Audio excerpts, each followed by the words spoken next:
Let's start, as we usually do, to take a moment to be sure we have the right kind of motivation, the most beneficial motivation for today's class. By remembering, first of all, the fact that all sentient beings have at some time in the past been extremely close to us, except we don't remember. And even now, without others, we couldn't enjoy any of the ordinary pleasures, food, drink, in the way we do right now. And even spiritual development wouldn't be possible without other sentient beings. Since we need Buddhas and sentient beings equally, in particular in order to attain the enlightened state of a Buddha.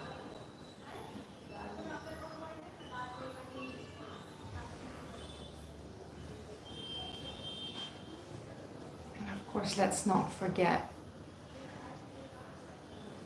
that sentient beings' faults and limitations are adventitious, they're not in the nature of their mind. And therefore can be removed.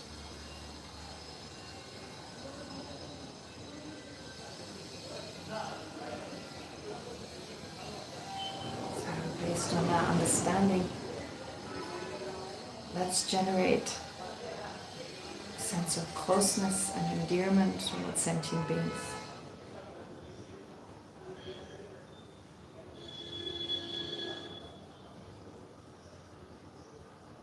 Let's generate affectionate love for all sentient beings.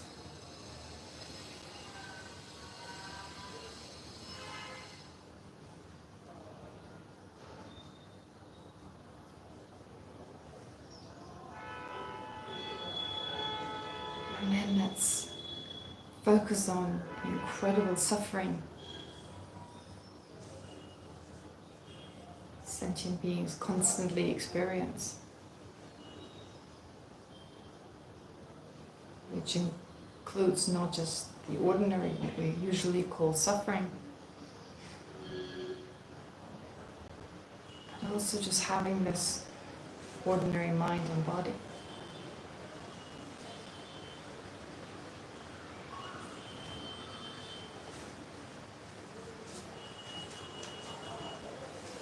Let's generate the sincere wish for all sentient beings to be free from any type of samsaric suffering.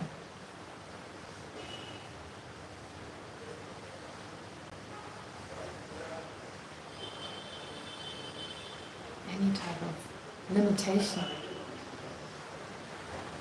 And the wish may we be able to help sentient beings overcome all their sufferings and limitations.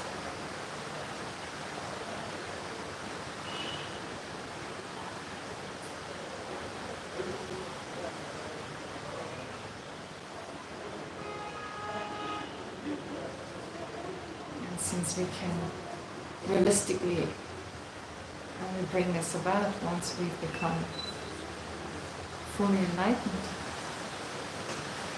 that's therefore for the benefit of every sentient being. Generate the mind of enlightenment, the mind that wishes to become enlightened.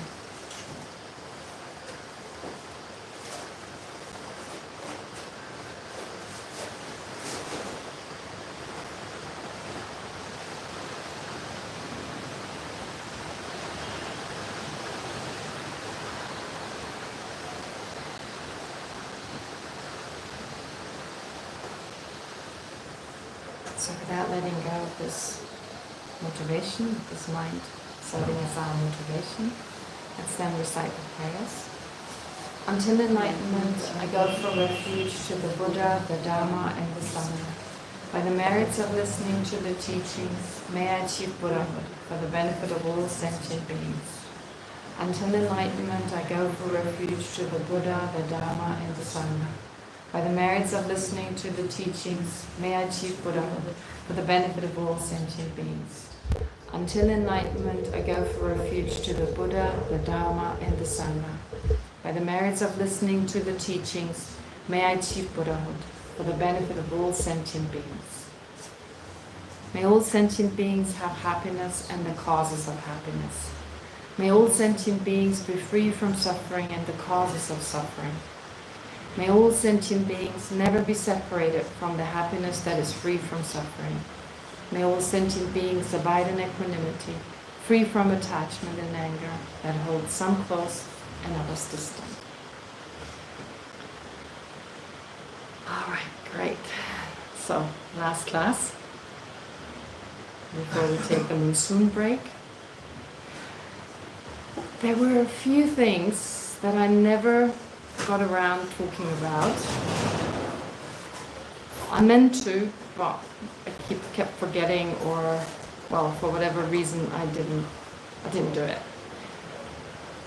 Is it okay? Okay. Is it working? Yeah. Okay. Okay. Well, a few things.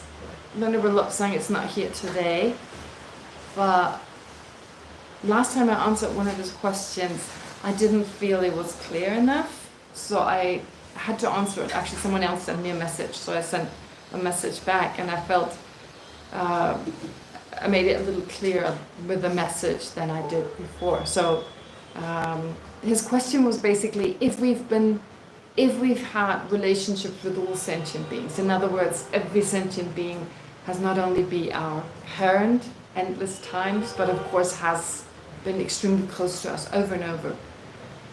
So on one hand, that is the case. On the other hand, we say we have close karmic connections to some, but not to others. Seems to contradict that, right? So the way I look at it, and it's something to be analyzed, of course, whether that's true or not, but the way I look at it is that, of course, all sentient beings have been our mother, have been our father, have been very close to us countless times in past lives. But many of these relationships may go back far in time. So if you just think like in this life, friendships we had in kindergarten, for instance. So relationships which once discontinued, well, they don't affect us as much now as more recent relationships, obviously. So there is a change. The emotional closeness, the immediacy, all that changes.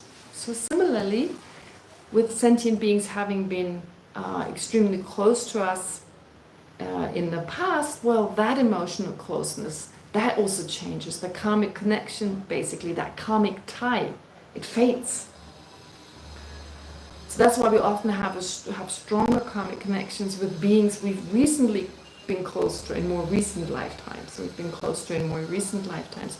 But of course, it's also possible that some relationships from like thousands of years ago were so intense and so powerful that the karmic connection remains strong. That's also possible. So in short, like although all sentient beings were once very close to us, this degree of closeness, first of all, varies due to the different relationships we had. I mean, some closer, some less close, and it changes over time. So therefore, there's no contradiction that although all sentient beings have been our mother, we feel still in this present life, we have closer connections to some and less close connections to others. There's also something I said to Jack that I never corrected. I made a mistake, and then you got sick, and I forgot. Remember we spoke about these three characteristics when we talk about impermanent phenomena. A very important idea of impermanent phenomena is, of course, that they were created by their own causes and conditions. And that at the time when their causes and conditions were active, were giving rise to, we had the example of the flower. The flower was arising. but it wasn't there yet. And then when that process of production is completed, the flower is now there, we say it has arisen. But at the same time as it has arisen, it's weird in English, right? We don't talk like, I mean, usually don't, but never mind, that's just the word. It has come into existence, it has arisen. At the same time, it is abiding, it is enduring, remaining, it is abiding, but it's also disintegrating, which upon first hearing that, this seems contradictory. But anyway, we discussed this in some length. And I said that these different characteristics, if you like, having arisen, abiding, and disintegrating, they are labeled in relation to certain aspects other than the flower. So then Jack's argument was, well, no, it's in relation to the flower itself. And I thought, yeah, well, if it's a flower, it has arisen, or it is abiding. Okay, so it's in relation to the flower. But just because that is the case, and that's where it didn't click, So whatever is a flower, has arisen, is abiding, is disintegrating. This is true for all three. So the basis is the flower. Of course, the basis is the flower. The basis based on which we say it has arisen, the object is the flower. But it's in relation to something other than the flower that we label having arisen and so forth. So to say it again, a flower having arisen is designated on the basis of the flower, but mainly in relation to the fact that at the time of the causes of the flower is arising, but doesn't exist yet. While at the time of the process of the process of creating the flower, when that is complete, then the flower exists and it has arisen. So in relation to that fact, we say it has arisen. It was not there before and now it's there, basically. And it has arisen a moment earlier. Then, while the flower exists, we also say it is abiding because it consists of sub-moments that are similar enough to call these sub-moments flower. Right? They're not exactly the same. These sub-moments of flower. A flower is always a continuum. Every impermanent phenomenon is always a continuum. It always consists of sub-moments. And because these moments are similar enough that the label, that they are qualified to be called flower, we say the flower abides for these moments. We designate abiding. And we also designate disintegrating. Why? Because each moment changes. It's disintegrating, and in that way it is moving closer to the time when the flower has disintegrated, which means when the flower no longer exists.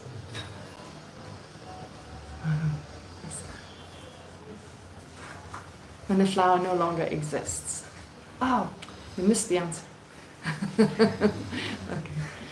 All right, so when the flower no longer exists, that's the time when it has disintegrated. But having disintegrated, of course, has to be preceded by disintegrating, and we label that in relation to that process of changing and moving closer to its own non-existence. Okay, so therefore I would say flower is the basis, but we label these three characteristics on the in relation to something other than the flower. Okay, all right. Then Alan also said something. He asked me something, and I didn't think of it in that moment. So anyway, now I'm able to answer it. So we had this whole discussion about great compassion being directly conjoined with the mind that realizes the impermanence of sentient beings, or the emptiness of sentient beings, with two minds being active at the same time. And not just that, being conjoined with one another, enhancing, influencing each other in a positive way. And therefore we say they're conjoined. And since both are active, we say they're directly conjoined. Now your question was, is it possible to have more than two, three or four or more? That was your question. And I was like, I can't think of anything right now. But of course there is. Also as part of the explanation of the three types of great compassion, something I haven't really discussed yet. It was kind of implied, but I haven't explicitly said so. When you are bodhisattva on the 8th ground, you are liberated. You have attained liberation. On the 8th ground, you no longer have self-grasping. You no longer have the mind that holds on to inherent existence, right? And therefore, now the mind that realizes emptiness is always present. It's always present. So, therefore, a bodhisattva on the 8th ground, when they meditate on great compassion and at the same time realize the impermanence of sentient beings, the 3 minds are active.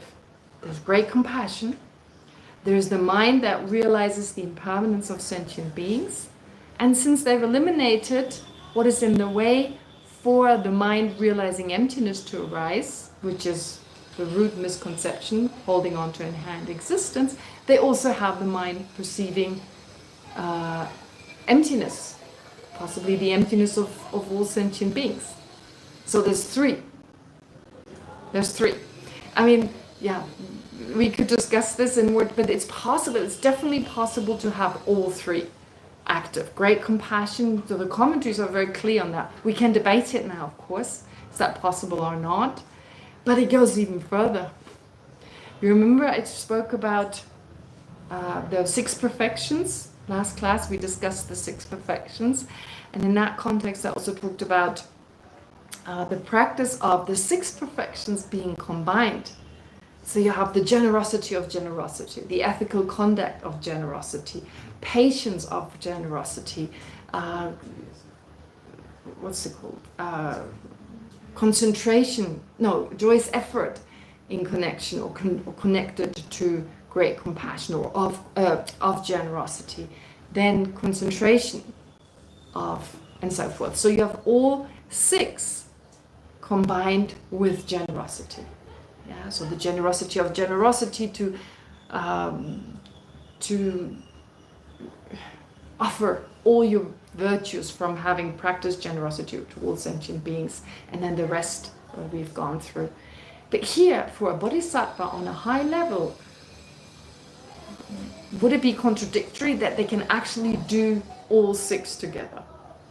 They can remember the emptiness of the act of giving and of what else? The act of giving, the act of the action of giving, the person giving, the object and that which is being given. They remember the emptiness.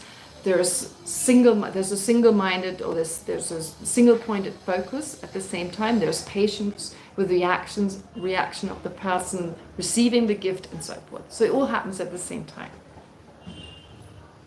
It seems impossible, right? It's hard enough to have one mind you can control, but to have 2, 3, even more. And I'm not talking about the sense consciousnesses, of course, they're ever present.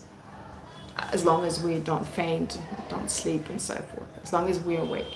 Anyway, think about it. I'll just put it out there. There's no time to really discuss it now. Or we can leave it to us. One comment, okay, go ahead. Yes. So, in every mind, there's only present the mental factors, yeah? Mm-hmm. So, if you have 6 minds running parallel, with each other, then there should be 6 sets of mental factors as well. Yes. Yes, of course. There are all these functions that every mind has, so they also run parallel. But you have that also with the sense consciousnesses. They also have mental factors. So that's not a problem, right? Yeah, it seems weird, especially since in English, traditionally you don't even say minds or consciousnesses. You don't use the plural, right? Awareness. It's always used in the singular. And here becomes the Buddhist explanation, and it's all in plural. I mean, there's more than one. Anyway, it's something to think about. I don't think as an ordinary person this is possible. As just an ordinary person, I think we just switch back and forth very quickly. But on a certain level, like an advanced bodhisattva, for example, who has a lot of control over his or her own mind, why not? Anyway. There is a sense that you can meditate on, for example, shamatha, and you have your object, yeah? Mm-hmm. Then you can let go of that object just a tiny little bit, and then while you're still holding that... You're talking about the union of karma abiding and special insight, right? No, alternating. No. Oh. No. It's not alternating, it's actually at the same time. Okay. So you still have your object, Mm-hmm. you just weaken the object a little bit, and then you can open up to compassion, for example. Alright. Yeah? So Okay. you actually have both of them. Okay, let's do this some other time because I've got still a lot to go. So maybe we have some time at the end and you're welcome to ask then, right? I'm just worried I won't finish everything today. All right. Then I wrote the German girl, I don't know her name. Rita. So Rita said something I thought was really important at the end of last class. So it's important not only, she said, why in this life, if we are not as advanced as a bodhisattva, well, I don't know, someone else on the path, a renounced person, why not just focus on what we can do in our practice, right? Just focus on working with our own anger, practice patience, mindfulness, possibly taking refuge and so forth. Start with the basic and leave the rest until it's time to practice it. I thought that was a really good point, right? I mean, it feels like that. So it's like when we're in elementary school, we don't study what you would study in university. So it sometimes seems overwhelming and it's difficult to get a sense of how this is relevant to me. It seems so abstract. And so I thought about it, and my response, and that's just my opinion, I could be totally wrong about it, but the way I look at it is, well, I believe that, of course, it's important to start where we are and to practice what we can practice, what is most effective for our mind right now to transform it as much as we can. But at the same time, I feel it's also important to study these really advanced teachings, even if we're not ready to practice them in full or not at all, right? And I think there are a few reasons for this. First of all, by engaging in advanced practices, even just on the conceptual level, so just studying about them, we create a strong karmic connection with them, make that connection. Even with the tantric teachings, although we know we're not ready for them, but in order not to just, oh, this is beyond me, I don't want to even hear about it, or I don't want to have anything to do with it. Instead, okay, we've heard about imprints. It's exactly that kind of these imprints. And then this connection we make with these different teachings, knowing very well that we're not ready to practice them, it can ripen as a cause to be reborn in a place in the future or in a situation where these practices are available and where we have the opportunity and the capacity to engage in them. But that's only minor. That is a reason. I mean, they definitely very much emphasize for people, like when His Holiness gives a teaching, some lamas would say, oh, it's good to come and just listen with faith. Not everyone agrees. Not everyone agrees, but some have that view. It's good to listen to it. But I think there's another reason, and I find that is more important. Studying these advanced practices, and I'm not just saying studying as like just academically understanding them, but also reflecting on them. Reflecting on them helps us to understand the basics more deeply.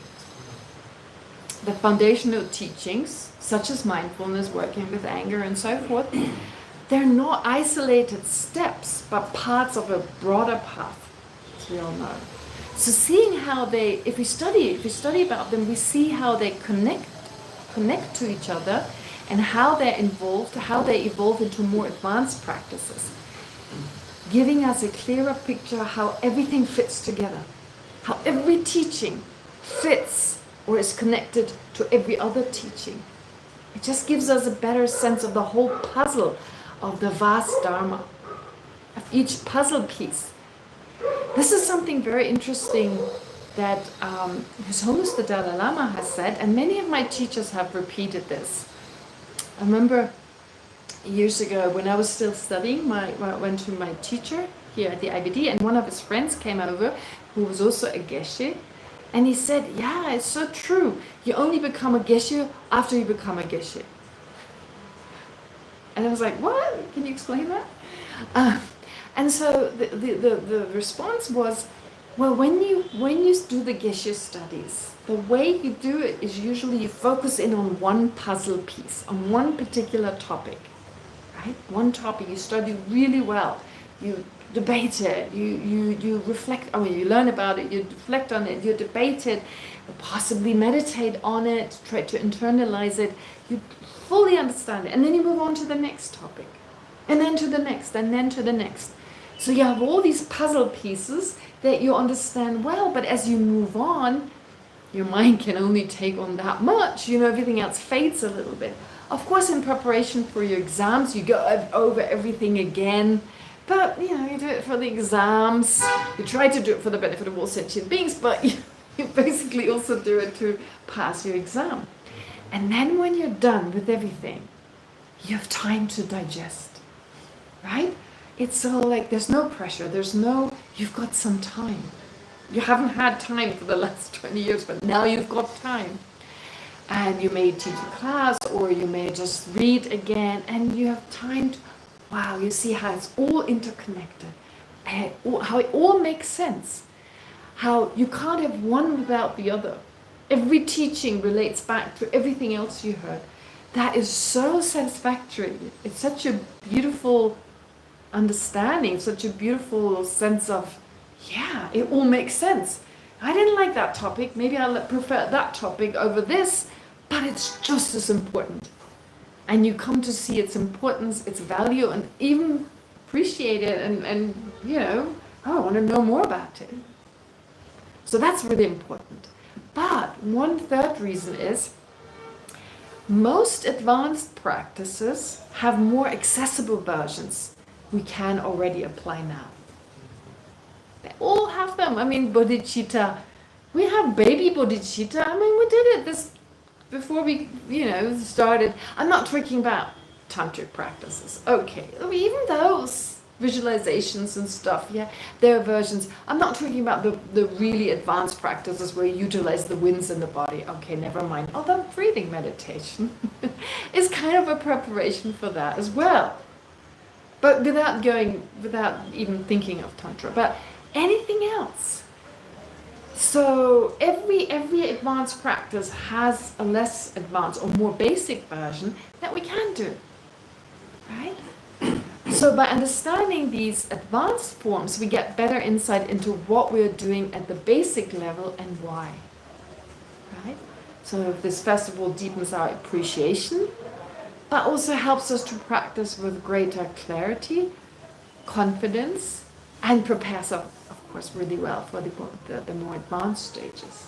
Does that make sense? So it's really helpful, even though not as practical. But just something I put out there, that's my opinion, and of course you may have a different experience when it comes to that. And I still feel it's very important we focus on what we can do, and don't jump, like, oh, I don't want to do the basics. I just want to go right into the advanced. That, of course, is not anything I would encourage. That would be really foolish, because without a basis, it's like building a house without a foundation. It's not going to work. All right.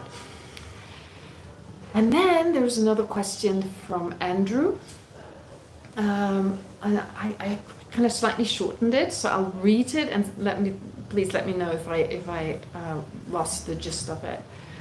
So, and I find, just as late as the last question, I thought this question is also really important. It connects it's related to what he said earlier, what he asked earlier, but it's again taking it to a practical level. I'm not sure my answer is in any way satisfactory, but okay, anyway, let me first read his question. So he says, most of my questions stem from what I experience as a tension between two things. The transformative value of Buddhist practice in shaping a better, more ethical inner life, on one hand, and the challenge of applying Buddhist principles to complex moral and social issues in a pluralistic world. Does So he says, I deeply appreciate how Buddhism helps cultivate a personal clarity and compassion, but I also wonder, or I often wonder, whether it offers a sufficient framework for guiding collective ethical decisions, especially in societies made up of diverse worldviews. Right? So in other words, is Buddhism active enough, socially active enough, right, to a certain degree? So I've distilled my concerns into two questions. Does Buddhist thought provide a framework for organizing ethical and social life in a pluralistic society, or is it more focused on individual liberation and spiritual aim? Soteriological, I think we use the word soteriological, so self-salvation, self-enlightenment. That was his question, that first question. Okay, and my answer is, in a way it's both. It is both. I believe it is both. Okay, so especially in this tradition, the immediate goal of Buddhism is enlightenment, right? It's that inner development, that transformation of actualizing our fullest potential, but not simply to escape personal suffering, but to overcome the mental and physical limitations that obscure our potential. Why do we want that? Because, well, without inner transformation, meaningful change, we can't affect any meaningful change. So this is like the idea that a sick doctor must recover first before treating others. So we must first, therefore, reduce our own confusion, our own self-centeredness, before we can attempt to make changes around us, effective changes. But that's not saying we have to wait until we become a Buddha to do so. I mean, in the meantime, we can do a lot, but the goal is, and okay, so the next question could be, but how do I know Buddhahood is possible? All right, that's of course huge. But let's assume we totally gotten to the point, yes, there is Buddhahood, it's possible. So it kind of makes sense in that context, imagining that we're fully convinced, we've even understood Buddhahood. In that context, sure, I want to become that person, because then I can really be effective much more than I can be now. So the ultimate aim, of course, of this inner transformation is to benefit all sentient beings, which naturally includes contributing to just governance, to the flourishing of pluralistic societies, right, where many worldviews, many ethnicities, many religions live in harmony with one another. And of course the well-being of the world at large. But even the Buddha is of course limited in what they can do, unfortunately. But that would not deter them from doing their best to work tirelessly for the welfare of all sentient beings. How long for? Until all sentient beings have become enlightened. So it seems like, oh, there are not many around. There are not many, right? It's like, that, wow, there are all these Buddhas already working for that, working for the benefit of society. But anyway, that's basically the Buddhist idea. But even before full awakening, those cultivating compassion and wisdom can of course still contribute meaningfully to society, even if imperfectly within an imperfect world. But there's more to it. So in traditional Indian and Tibetan context, there was actually less emphasis on, for instance, reforming governments or shaping public policies. Just because geographically, like Tibet, for instance, I mean, you were lucky if you were able to make it to the next valley. I mean, who visited the capital? What did they know about? What did they care about politics? It's not like now. However, in today's interconnected and pluralistic world, many worldviews, there's an urgency to engage with social and political issues.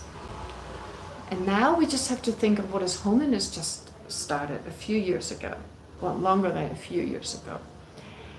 His Holiness actually has worked on spreading this idea of secular ethics, which is basically what he advocated, which means he advocated for the integration of compassion, mindfulness, loving kindness in education. So, what is it called? Happiness curriculum. In India, I googled it today, how many schools have taken on this curriculum? 1,000 in Delhi. In Delhi, only in Delhi. So I couldn't find the exact numbers, but I remember one of the IBD monks, he was a class above my class, he's now working with Emory on like C-learning and these other programs. And he said there were close to 100,000 in India who've taken on that curriculum. 100,000. Yes, yes. Because 1,000 in Delhi, 100,000 is not that much. I think he said 100,000. If I get the numbers wrong, 10,000 is still a lot. So this is working at the basics. I mean, you know, I won't change a 50-year-old politician who's not interested in anything. I won't change their way, but to start at the root, to introduce kindness and compassion and, you know, which are ethical discipline in schools on top of or besides academic topics, I find this an incredibly revolutionary idea. If that really takes off, and the students of these generations now studying about this, well, they are future politicians, possibly, the future, I don't know, administrators of our countries, and at least of India, in Indian cities and so forth. I've heard it was very strong in the Ukraine before the war started. Yeah, I didn't know that. I talked to him, I said, which other Western countries, like which other countries other than India, like in the West, have adopted these programs? And he said, well, the Ukraine was very strong, but for obvious reasons, it's not continuing right now, not to this degree as it used to. And in the US, in Canada, in many countries, this is very popular. This is a popular program. But then Buddhist scriptures do not prescribe specific methods for changing governance or society. Because these structures, they evolve over time, and fixed methods, they risk become outdated. So there's not like a specific way of saying the democratic system should be like this or like that. Of course, the Buddha talked about fair governance in his Precious Garland, but it didn't specify. He just said, be ethical, don't lie, be honest, be truthful, be fair, and so forth. So just general kind of ideas that are universally applicable in every place and at any time.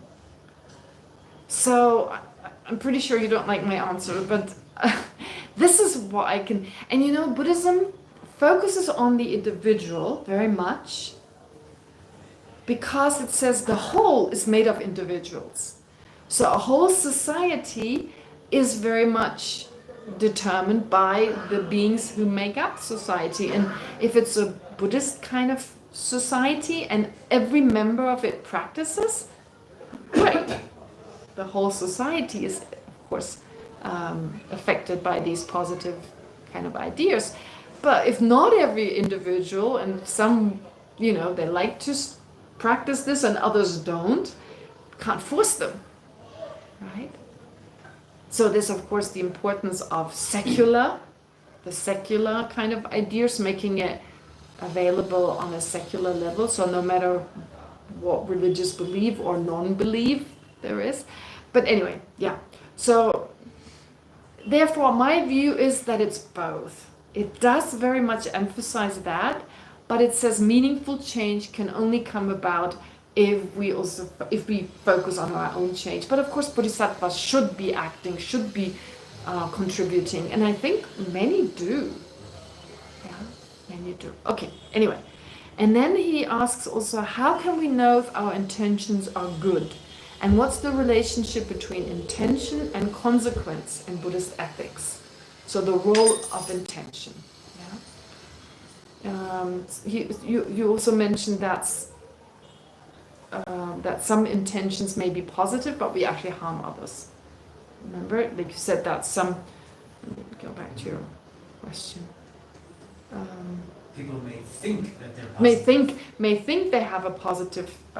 Not just that, they may not be aware of the consequences of their actions. So they have a positive, but they didn't think it through enough. Is that a positive intention then? If someone is unaware of the implications of their action. Oh, right. Okay. We Yes. call that positive intention. Right. It seems to be some burden to figure out what the consequences of your action are going to be. Exactly. Exactly. So, well, first of all, of course, intention is at the heart of moral evaluation.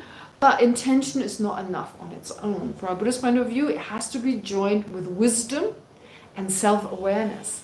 Self-awareness, why? Because I'm thinking I have a positive intention, but there's also my own personal, have like an ulterior motive that I'm not even aware of. I'm thinking I'm so altruistic here, but I'm not. So self-awareness, introspection are important, but also wisdom. Like I'm benefiting 5 people, but I'm harming 500.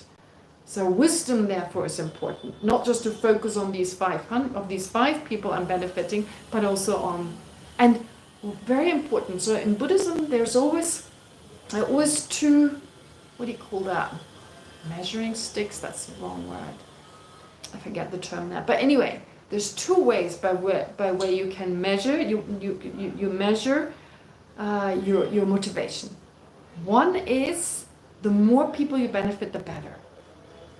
Right? Obviously, that's a universal thing. It's not typical to Buddhism. It's universal. So the more you benefit, the better. Which means if I benefit, let's say 500 people, but 2 may not benefit from it, that's okay. It depends on, like, I'm not saying harming them, but not, not fully benefit, or the harm is only minor, that's acceptable, I guess, if you've got no choice. But even more important is short-term benefit versus long-term benefit. Short-term benefit is not important. Long-term benefit is important. And we all know that. We go to a dentist and we go to the gym. No, I don't go to the gym, but I go to the dentist. And there's short-term harm. I don't like to go to the dentist. And there's short-term pain or there's short-term discomfort, but in the long term, of course, it benefits me. And similarly, when we do sports, exercise, we may feel uncomfortable doing it, but of course it benefits us in the long term. So therefore, wisdom that considers these 2 aspects, as many people as possible, and long term. Also, so therefore, Buddhist ethics, they emphasize continuous self-reflection. Am I acting from genuine compassion or self-centeredness? And the development of discernment, of differentiating what is going on.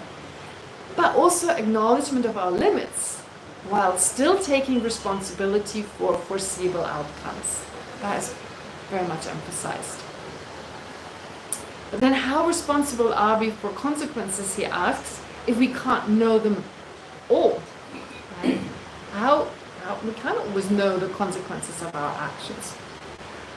Well, once we attain the state of a Buddha, we actually can make a wise decision, the wisest possible, I guess. But while we're on the path, we're not expected, or while we're practicing, I'm not saying advance, I'm just practicing, trying our best, we're not expected to be omniscient. But they're expected to be ethically alert and conscientious. Right?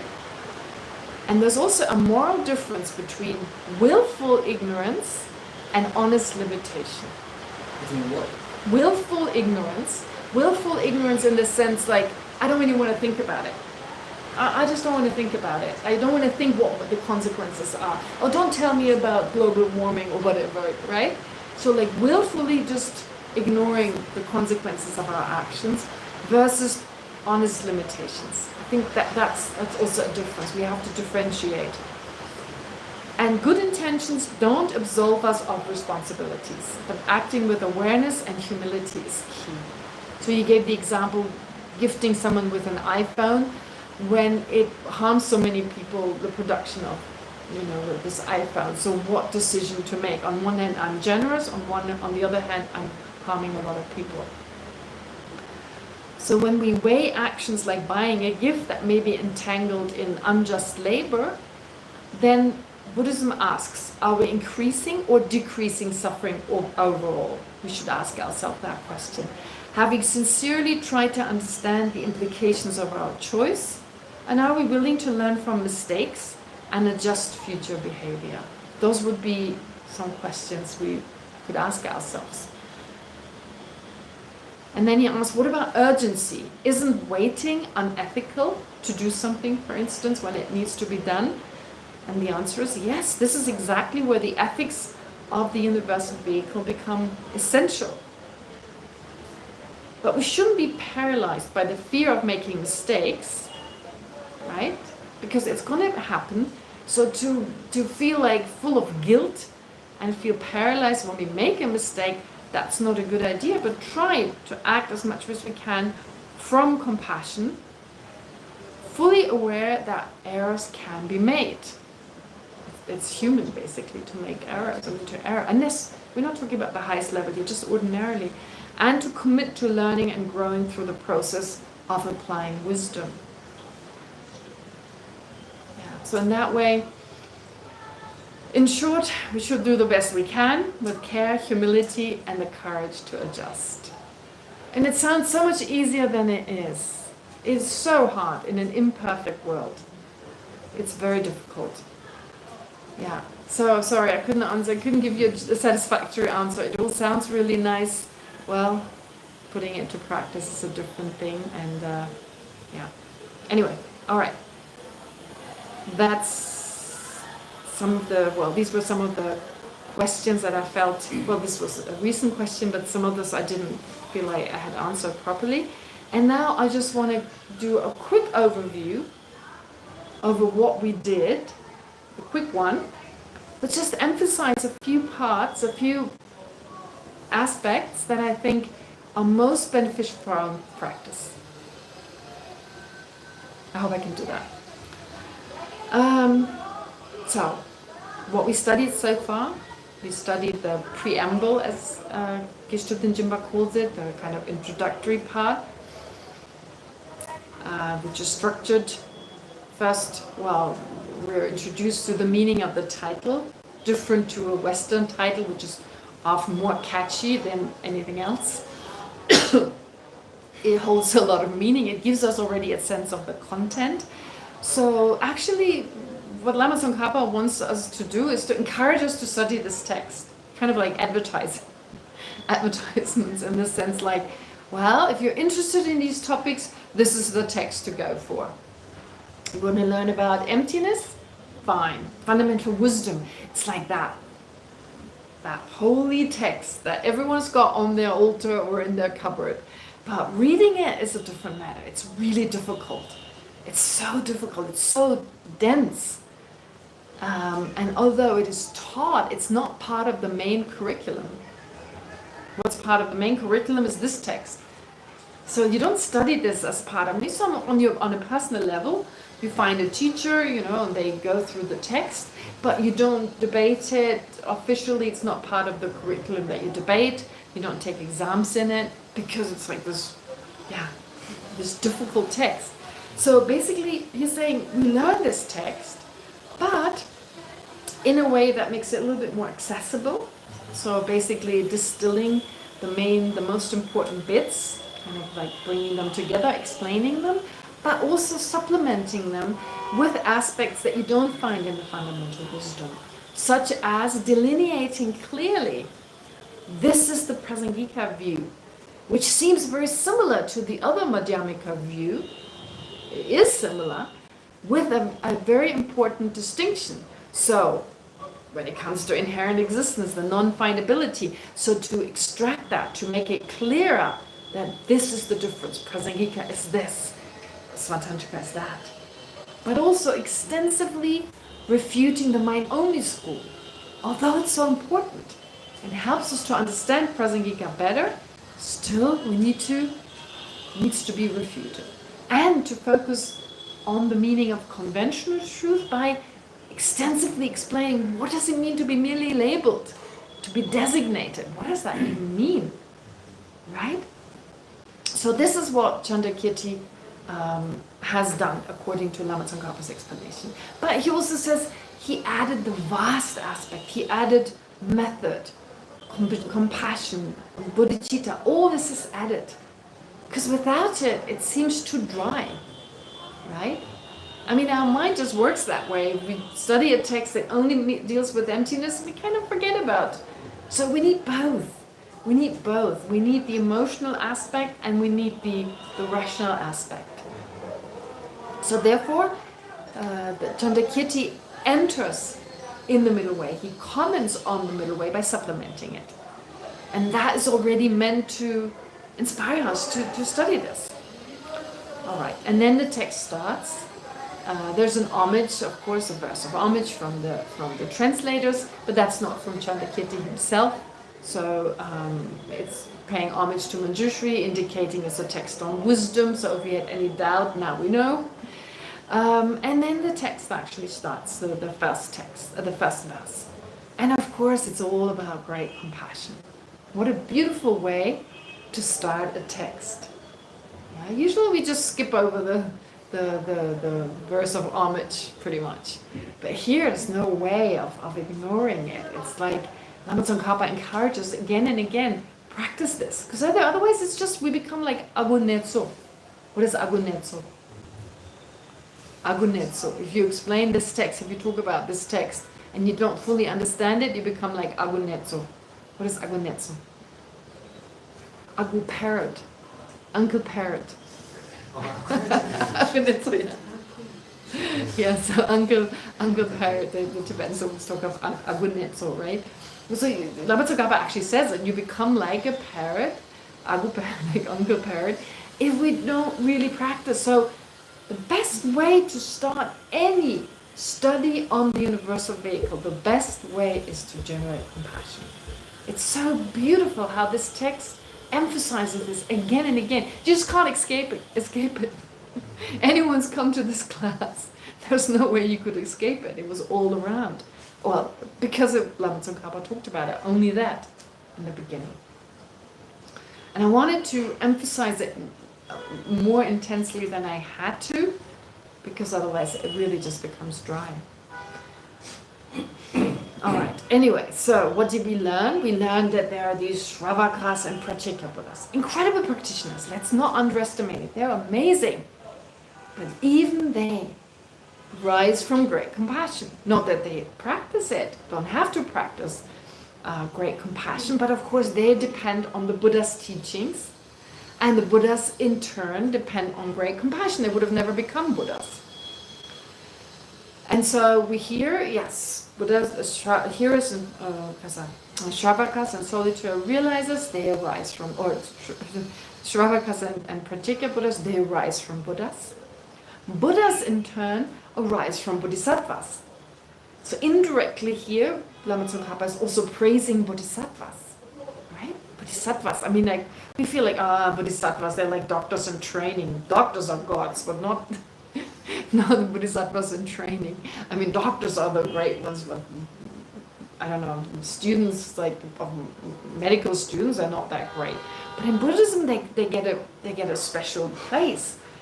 Because, well, as we've heard in the text, just as there's a medicinal text, just as we take care of the sapling, we look after it, we protect it. In the same way, we need to protect bodhisattvas, or protect in the sense like encourage them, encourage others to become just like them. Therefore, it says Buddhas arise from bodhisattvas.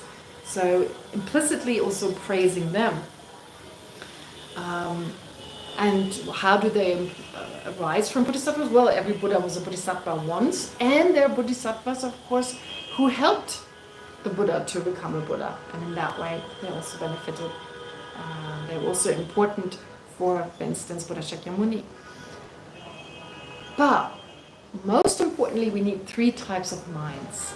And this is again talking to us right now. We can develop those ourselves. Very advanced, bodhicitta, great compassion, and the understanding of emptiness.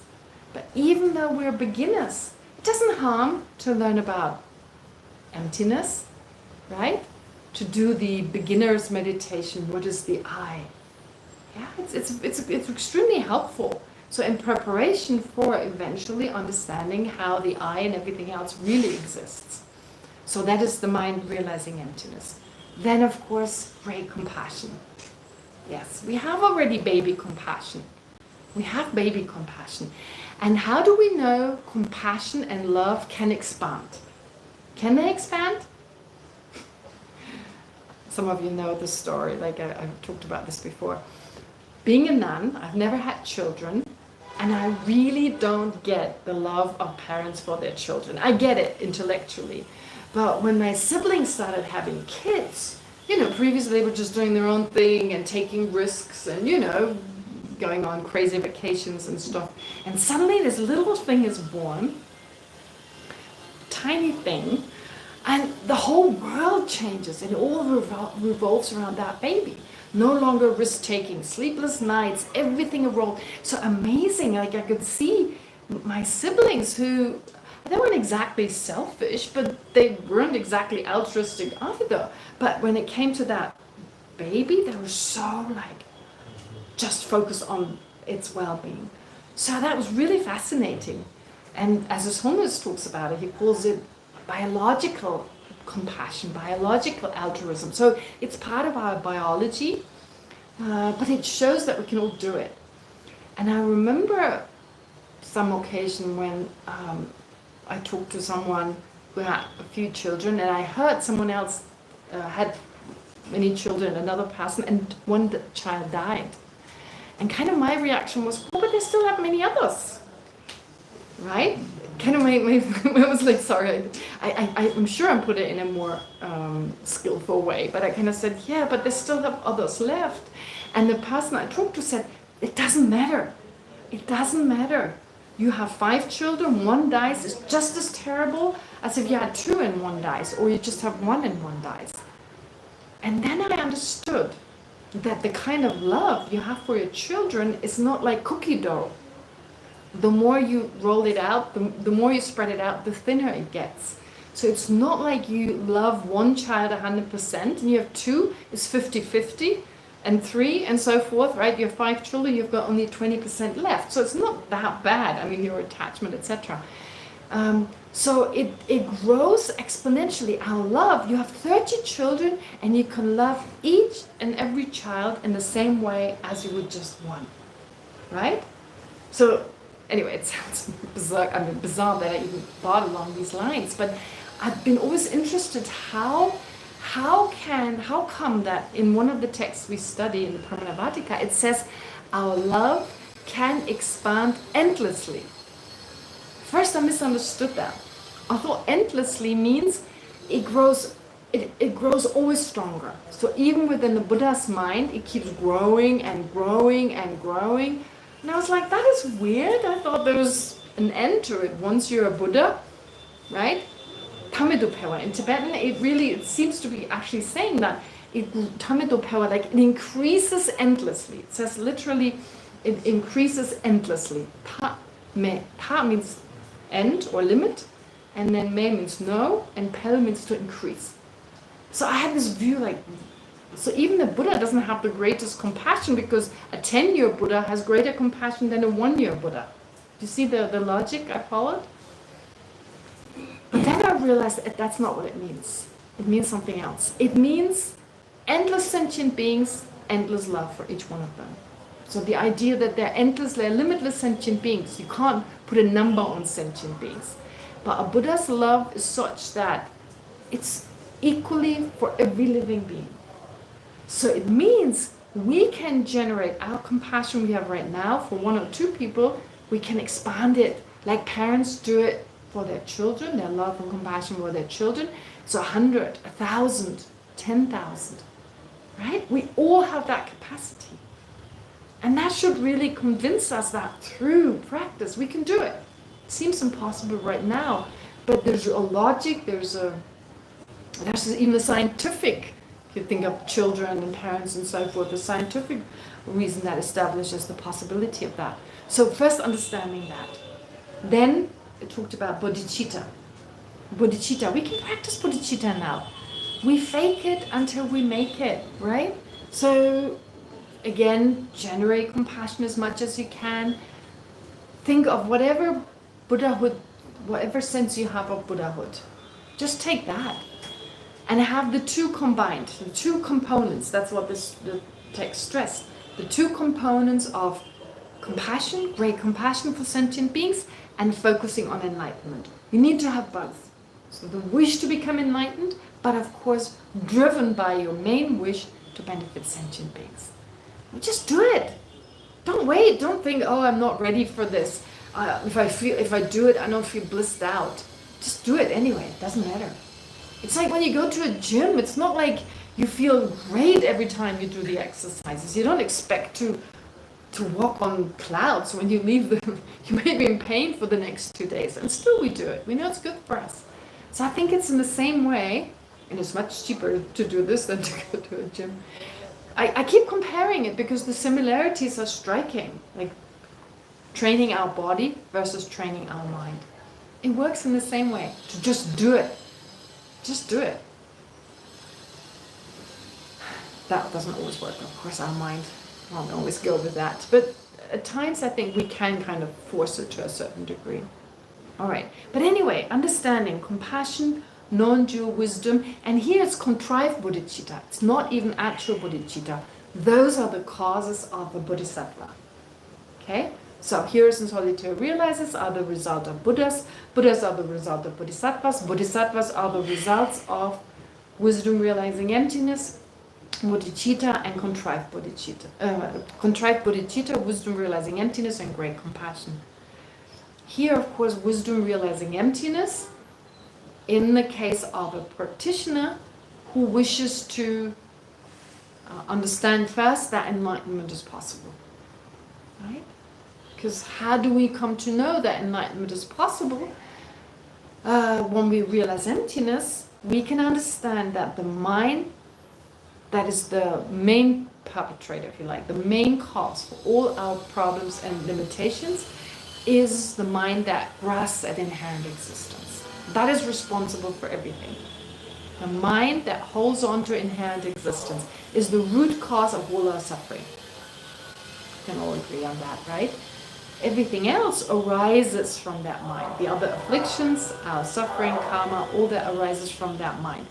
But if we understand that that mind is a wrong consciousness, its object doesn't exist, then we know it's possible to remove it. Because knowing that its main object doesn't exist is the same as knowing emptiness. It's the same as knowing the lack of inherent existence. When you know the lack of inherent existence, you know inherent existence doesn't exist, right? So therefore, once you realize emptiness, you know that mind is a wrong consciousness and you can remove it. So therefore, that's why some practitioners first want to realize emptiness, because then they're convinced of Buddhahood. But of course, there's more work to be done. We need to take the time. Where does my suffering come from? To actually recognize my suffering. Of course, there are karmic results, situations that arise in a certain situation, but it's not just that. Also, sometimes we add to the suffering that is there in the first place. Right? So if someone insults us,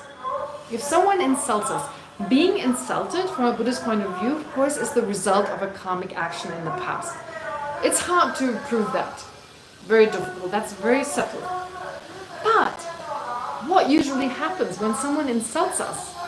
What is our reaction? Do we think, oh, that's nice. The person gives me the opportunity to reflect on, do I have a mistake or not? They give me the opportunity to practice patience. That's not what happens. We feel insulted. We get upset. We get angry. So that's such a great opportunity to check, why am I getting angry? Why am I getting angry in the first place? Well, because I was insulted, right? If it was someone else, I don't care. Or if my arm was insulted and I had a sense this is not my arm, right? If I had this weird, I heard there's like some condition where you believe certain body limbs are not part of you. So in that situation, if someone insults your arm, you're like, oh, yeah, it's actually an ugly arm anyway. So there's no connection to I. There's no sense it's my body, my arm. But because there's a sense this is my arm, this is my hand, therefore insulting my hand or my face or whatever is insulting me. It goes as far as insulting the clothes I wear is insulting me, right? It's not even a part of me, honestly. I take them off every night. They're obviously not part of me, but still I think of them as being a part of me. So because they are mine, I now relate this to the I. If I didn't, I couldn't be insulted. I couldn't feel insulted. So someone insults my clothes, insults my body, whatever. So I make that connection to I. But if it was the conventional I, again, I wouldn't care. It's merely labeled. What do I care? Right? That I is merely labeled on the basis of mind and body. No, but that's not what it seems like. It seems like there's something more. There's more beyond that labeled I. There's something very concrete. And that is very precious. And its success and its well-being is more important than anyone else's. How dare you insult me? So if we go back, this insult that we experience, it gives us a great opportunity to check, why do we feel hurt? Because there's self-centeredness. A mind that believes my own happiness and my own reputation and everything else is more important than that of others.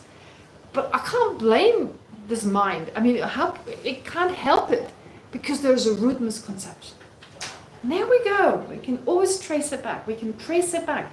We can sit down. In every situation we feel hurt, go back in time. Sit down in the evening. Where did I get from feeling hurt because of the insult? Where does that come from? It comes from, right, feeling hurt. Well, there was anger, of course. Anger comes after, actually, I feel hurt, and that led to anger. So anger comes from being hurt, from the self-centered mind. I hate actually the word self-centered, because it puts this moral judgment. We're bad people. That's not what I mean. It's just the name of this word. This self-projection. Identity view. Let's call it identity view. Yeah, as Geshe-Toben-Jobba does. The identity view that exaggerates what's there. Right? Finds that to be more important, finds that to be more precious than anything else. It's the center of the universe. And of course that identity view comes from misperception. And then we can understand the real perpetrator is that root misconception. You can learn to trace it back. In that way, at least you can come to the conclusion, removing that is important. And once you think more about emptiness, it becomes clear it's even possible, because it's a wrong consciousness. It doesn't know, it has no support in reality, right?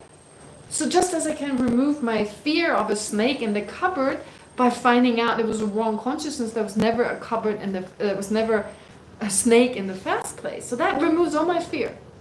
It's the same idea, right? You understand that was a wrong view. That all my fear, all my worry about that snake in the cupboard was unfounded. It was never there in the first place. So once that goes, all the emotional responses that I have as a result of that root misperception, in this case, believing there's a snake in my cupboard, all that is gone as well. By understanding there is no snake. So understanding there's no snake, I understand that mind is a wrong consciousness perceiving the snake and can therefore be removed. Same idea. The snake is just like its inherent existence, adding something to what's actually there. Cupboard is there, just no snake. And then all the emotional responses, they come because of that misperception. So then we can understand at least that enlightenment, that liberation is possible. And then the next step is, well, enlightenment, of course. That's a little harder. That also the imprint. So just the fact that every time I see something, it appears as if it existed in and of itself. It's not that every time I perceive something, I perceive it to exist inherently. My sense consciousnesses don't do that. But everything, that's why emptiness is so difficult. If it at least didn't appear to our sense consciousnesses, all the teacher would have to do is say, think how you see a table. Right? It's just like this, if you were to see it as lacking inherent existence. but we don't see it that way. For us, the table and the inherently existent table are same thing.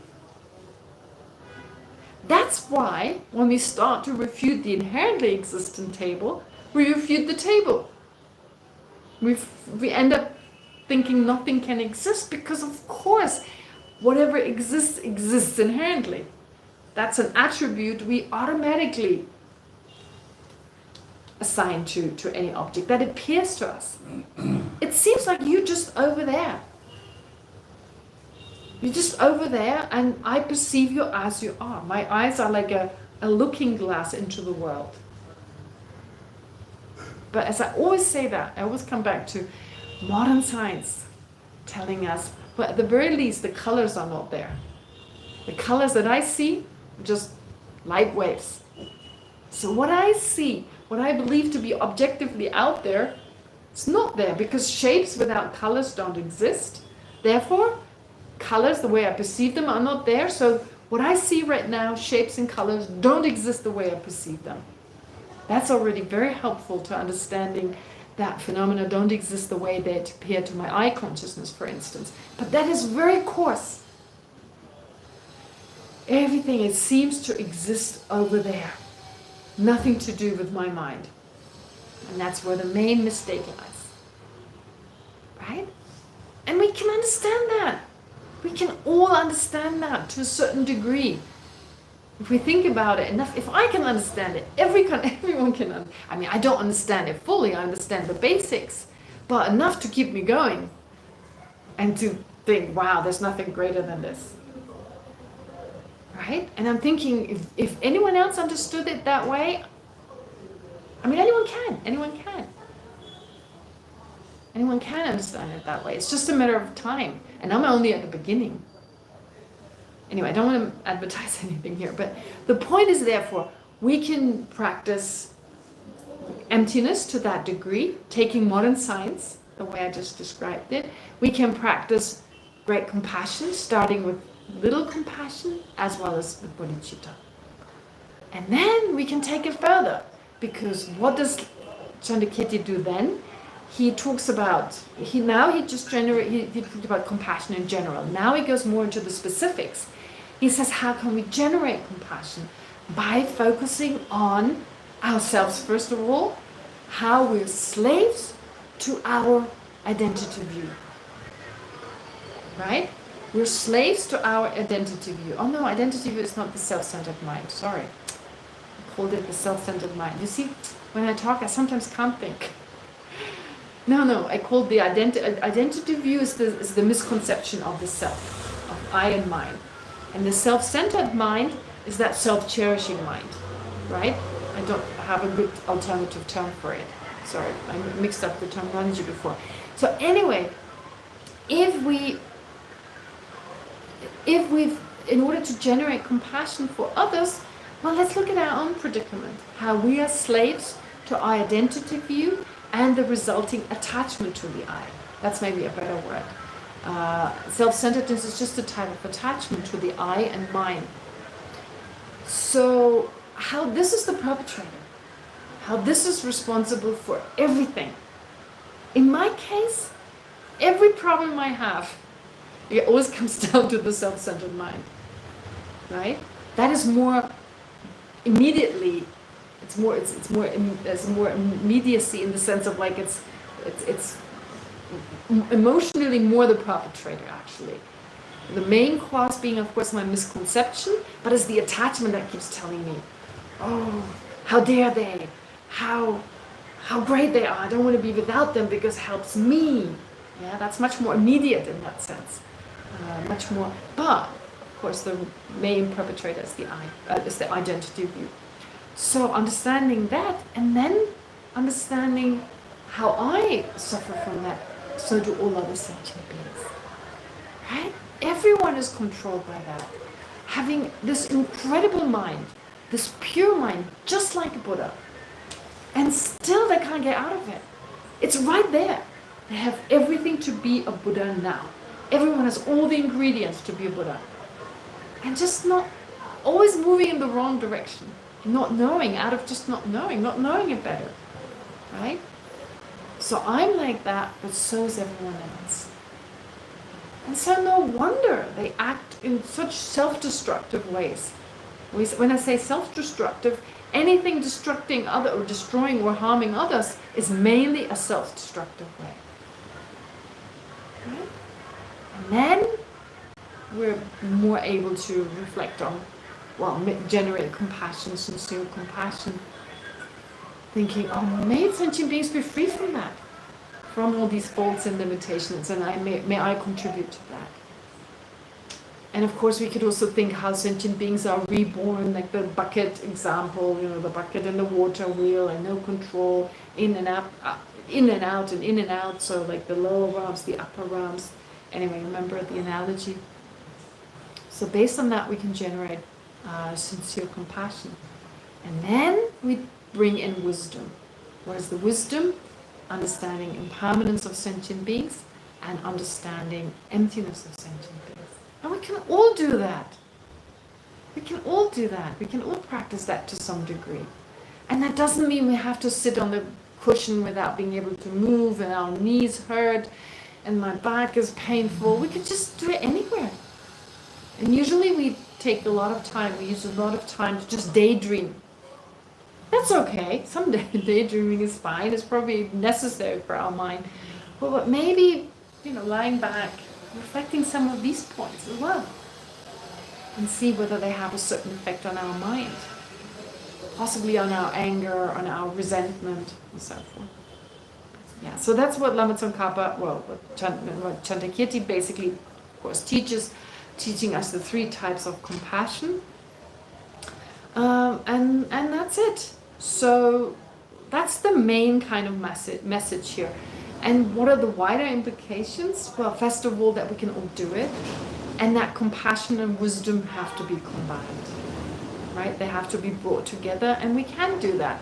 We can do it to such a degree that great compassion can evolve into a mind that is called great compassion, focusing on phenomenal reality, which in other words is great compassion that runs parallel to a mind that also realizes the impermanence of, a mind that realizes the impermanence of sentient beings, that exists or is active at the same time as great compassion. All right. And the same, of course, is true with emptiness. So, having said this, then the last bit, the last part of the beginning, Lama Tsongkhapa then says, that there are, of course, 2 types of practitioners. The practitioners who realize emptiness first and those who come later. That is pretty clear. We've discussed this. He also says that Chandrakirti's text is also in harmony with other texts that are very important. So the Precious Garland, also Ayadeva's 400 verses. So he emphasizes that. And then on the final note, he says that, well, this is basically these are the verses of, what do you call them, salutation or homage. There's no promise to compose the text as you find in other texts, but that's okay. It's not necessary. It's implied that Chandrakirti is composing this text. And then lastly, he talks about the main subject, the subject matter of this text, which of course we know what that is. Expand the what do you call it? The profound path and the vast aspects, or the profound and vast aspects of the path. So basically, the entire Bodhisattva path. Then there is an immediate goal, which is to generate the 4 path of Bodhisattva, to study this text, to study, reflect, and meditate on this text, in order to enter the Bodhisattva path, the 4 path of the Bodhisattva, path of accumulation, preparation, seeing, and meditation. And the main goal is Buddhahood. Right? So that's what the first part is all about. And then the next part, which we started last time, is a general presentation of the different levels of a Bodhisattva. So now we jump right into the more advanced level. And there's a bit of a debate on that, which comes next time we get together again. Why present the highest path right away and not the beginning aspects? But we don't need to get into this now. Anyway, so in this part of the text, we are introduced to the different grounds. Well, first talks about causal grounds, resultant grounds, so here it's causal grounds, of course, and then how to practice the path in general, according to Nagarjuna's tradition. So Chandrakirti, Lama Tsongkhapa begins by first asking, what are the specific stages of the path that Nagarjuna introduces and that Chandrakirti does as well. And he very much emphasizes the purpose of studying Nagarjuna's system through analysis and reflection, but it shouldn't be merely academic. So again, emphasizing it again and again. It's important to really understand what this is all about and to develop firm conviction, because without it, we won't be protected from falling into mistaken path. It's so easy to misunderstand the teachings and to be misled.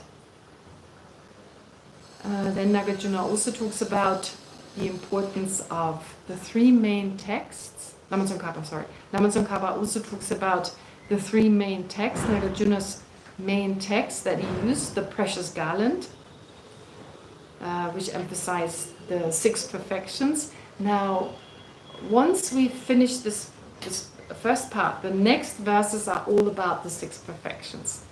Really beautiful, about generosity, about each of these, but of course most extensively about wisdom.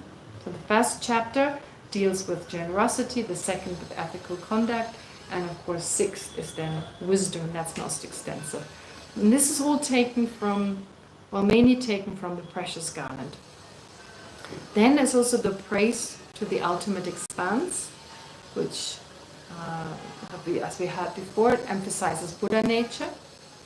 But Buddha nature, again, in connection with the 10 perfections, so basically saying Buddha nature is not enough. We all have Buddha nature, but it's not enough. It can only become helpful if we practice by way of the 10 perfections. And then there's the Compendium of Sutras. So the Compendium of Sutra, this is where we got to last time. The Compendium of Sutra is basically saying, be aware, everything is super difficult. It's extremely difficult to be realistic, basically. So the awakening mind is difficult, great compassion is difficult. But what he also says, it's difficult to achieve the elimination, to eliminate all our obscurations. So we have there's a lot of purification we need to do. So Lama Tsongkhapa has stressed this on many occasions. What is our practice all about? Accumulating merit, purifying negativities, and studying, meditating on the Dharma. So purification is extremely important. Purifying negativity. So we can of course do purification retreats, but even without doing that, if we apply the 4 powers and accumulate any kind of virtue, that's also a very powerful way to purify negativities. But there are certain negativities that are more difficult to eliminate than others. So he mentions, for instance, the karmic obscuration coming from injuring a bodhisattva, harming a bodhisattva. And since we had last time, we never know who is a bodhisattva, because they're usually not the ones saying, I am one, or the ones that are in the center, center of our attention, for instance. I mentioned this one monk who was so super humble that no one really took him that seriously. Like some people, when they're super friendly, people don't really respect them. I think in some cultures it's almost like you're not supposed to smile too much because people don't take you serious enough. I've heard that is in some cultures a reason for especially men being a little bit more serious, because you're supposed to be manly, don't smile too much. But this particular person, he was always smiley and so super friendly, and people didn't really take him that serious, I think. I certainly didn't. I didn't realize he was this really advanced practitioner. Apparently people didn't know, or if people knew, only a few knew. But when he passed away, it became obvious he was this really advanced practitioner, because he stayed in the clear light mind for quite some time. And that just shows again, anyone could be a bodhisattva. Like I'm saying, even the obnoxious people, they could just press our buttons in order for us to give us the opportunity to practice patience, right? We feel like it's unlikely, but is it impossible? If I were a Buddha, right? And I encountered this person who really needs to practice patience, but their karma is such there's no obnoxious person around to help them to practice patience. I'm going to emanate as an obnoxious person. And bodhisattvas can emanate as well on a certain level. We learn more about it as we progress. They can, at a certain level, you emanate, there's emanations that you manifest. So a bodhisattva manifesting an obnoxious person, how do I know it's a seriously obnoxious person or a bodhisattva? Can you know for certain? We always think, no, bodhisattvas wouldn't act that way. But that's exactly what they would do if it's required. So how do we know? So that's a huge, the obscuration from born of injuring a bodhisattva is said to be really grave. Or the thought of disparaging, of belittling them. And then the elimination of the acts of Mara. That is also difficult. I mean, that's so difficult. What is Mara? How many Maras are there in the text? Those of you who studied. How many Maras? How many types? 4. 4 Maras. Huh? 108.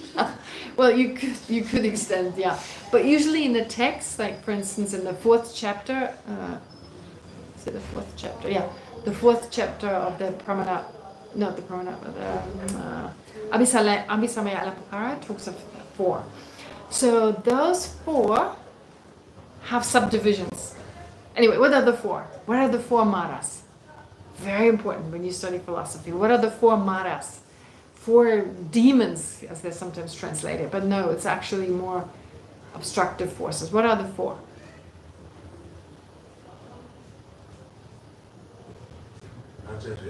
Pardon? Arrogance. Arrogance? Well, that's not specifically counted in here. Nagya, did you say Nagya? Oh, okay. No, it's a broader, there are broader categories as that. It's included in the Maras, but I don't think, no, arrogance is not one of those 4 categories. What are the 4 categories? Dushi, the Dushi. Yeah. What are they? Anger. Pardon? Anger. No, that's just like arrogance. It's just one of those categories. One is the affliction, the afflictive Mara. So that includes, therefore, ignorance and anger. Then, the Mara of the aggregates. The 5 aggregates. 4 or 5 aggregates. The Mara of death. And the Devaputra Mara. Son of the gods. Son of the gods, yeah. But needs to be explained. That needs to be explained. Okay, the first, the afflictions. Okay. The afflictions. Obviously, Mara. That's kind of the main Mara.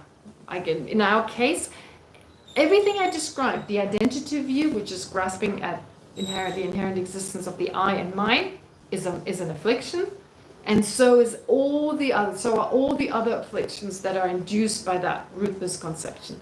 Obviously, they are our own main enemy, if you like. So that's the afflictions. But there are 2 types. There's a coarse and a subtle type.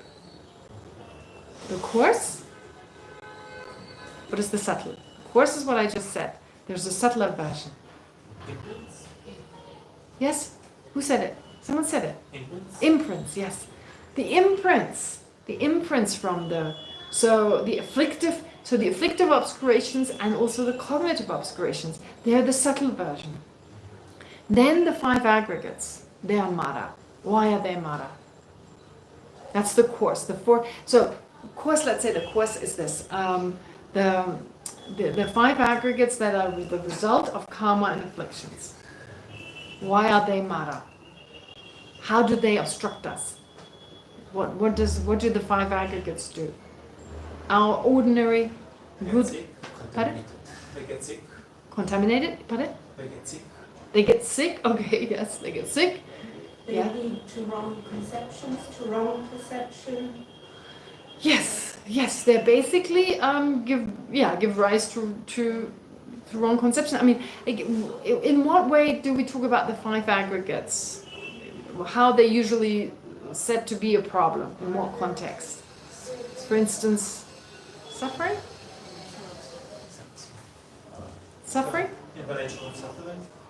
Well, think of the 3 types of suffering. Basic condition suffering. Pervasive condition suffering. So of the 3 types of suffering, pervasive condition suffering is saying because we have this mind and we have this body, we're so limited. All the other suffering arises. So basically, it's not saying it's the base. Well, yeah, it is the basis for the afflictions.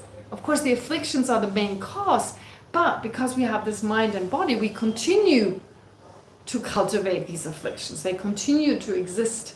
This body, of course, also is limited in terms of our practice. It's limited that we get sick, we can't sit for long times. It's very limited in its abilities when it comes to the Dharma and the body anyway. So having this mind and body is a huge obstacle. It limits us in a profound way. But that's just the coarse the coarse 5 aggregates. There's also a subtler version. What could that be? What is the subtle 5 aggregates? So the 5 aggregates that are the result of karma and afflictions. Then there's something, many of you probably haven't heard of it. If you studied Parchin, if you studied the topic of Abhisamaya Ankara, you may have heard of it. How is a bodhisattva reborn? A bodhisattva remains in samsara, right? So a bodhisattva remains in samsara. They choose to remain. But are they reborn under the control of karma and afflictions, especially once they reach an Arya path? But when you think of the 12 links, what do you need to be reborn? In the beginning, you need ignorance and you need karma. And then, just before being reborn, you need clinging and grasping. Right? Clinging and grasping. You need these 2. You need the 2 afflictions, affliction and karma, so ignorance and karma.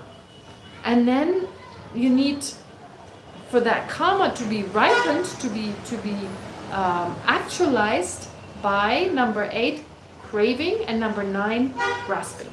Craving and grasping, or clinging and grasping, whichever you use. So, now for a bodhisattva, they need similar links. They need similar links. But this time it's not ignorance. It's not karma, or contaminated karma. It's not clinging. It's not craving and grasping. What is it? What do they need?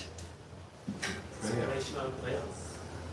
Okay, aspirational, that's for number 8 and 9. So you replace now number 8 and 9, prayers and compassion, right? For instance, compassion and prayer. But what replaces the first and the second link? A bodhisattva. What is the first and the second link that a bodhisattva now needs to have as a cause to be reborn in order to continue his or her work as a bodhisattva? I'm sure many of you are not aware of that. You know Tibetan, right? Maripakcha Gisa Tansapa Mebele. Do you know what that means? Maripakcha Gisa, Maripakcha. So the imprints of ignorance and uncontaminated karma. The imprints of ignorance, it's actually the ground of the imprint of ignorance. But actually means like the imprints of. So you use the imprints of ignorance. And uncontaminated karma, it means basically the wish to be reborn in samsara. It's that wish, that karma. It's uncontaminated in the sense that it's not under the control of afflictions in the same way as ordinary, like contaminated karma, but it's rather the wish to remain. So you need still something. I mean, they can't emanate like a Buddha. They can't make a Buddha just appear. So they remain in samsara, and it's these imprints of, it's these grounds that are the imprints of compassion, as well as the wish to remain, That leaves an imprint in the mind, and then when they die, when they pass away, then that is activated. That is activated through compassion and prayer. Right? So some say it's. I've also heard, I'm not 100% sure, but also some say it's also karma that you did leave on the mental continuum, because that's still there. But basically, you mainly need this imprint from ignorance, as well as that uncontaminated karma, together with, instead of craving and grasping, you now generate love and pure prayer. And on that basis, a bodhisattva is reborn in samsara. And the 5 aggregates they have, the body they have is called a yilu, which is a mental body. Looks like just an ordinary body, but it's not that it's made of mental stuff. I don't really know. I've received different explanations. One said that it's because of the power of the mind that this body was created. It looks like an ordinary person. It really isn't. Because it's the power of that yi, of that mind, that this was created. But I'm not sure this is the right kind of explanation. But the point is they generate 5 aggregates as well that are not like ours. They are subtle 5 aggregates. So, but they're still, because its causes are imprints of ignorance. Therefore, they're still not completely pure. Yeah? So you have therefore the mara of the 5 aggregates, the ordinary ones we have, and the ones of a bodhisattva that were mainly caused by the imprints of maripakchagisa, so the imprints of, or the ground of the imprints of ignorance and pure karma. And it's still a limitation. It's still a sign of limitation. So in comparison to our limitation, it's minor, but it still is. And then there's mara of death. Death is a problem, right? Death, of course, uncontrolled death. This is uncontrolled death. So uncontrolled death in our case, right? Uncontrolled death.